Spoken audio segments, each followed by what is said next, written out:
आता भाग्य उजळले, आता माझं भाग्य उजळलं।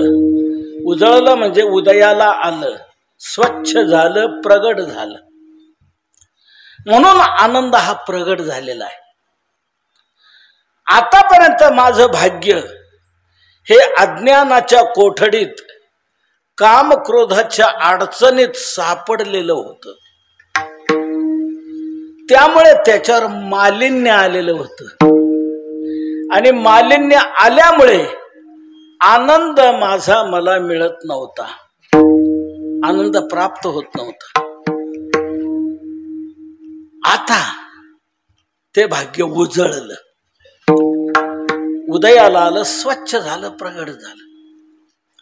एक लक्षात घ्या, उजळले हा शब्द जो तुकोबाराने वापरलाय हा अतिशय महत्वाचा आहे। उजळले या म्हणण्यातून जयंती करा, जयंती करा, सप्ताहात आलेली वामन जयंतीमुळे तिसऱ्या दिवशी आता ठेवतो पुढे। तर वामन जयंती हा आपल्या संप्रदायातला महत्वाचा उपवास आहे। वारकरी संप्रदायामध्ये 29 सांगितलेले आपल्या वैष्णवांचे, त्यात वामन जयंती आहे। 12 महिन्याच्या 24 एकादशी, शुद्धातली वाद्यातली ह्या 24 एकादशी आणि दुसऱ्या 5 व्रताचे आपण पालन करायचं। 5 उपवास भागवतात त्याचा उल्लेख पर्व विशेष भागवत धर्मी, नृसिंह जय नवमी, राम नवमी, वामन जय जन्माष्टमी, शिवरात्र।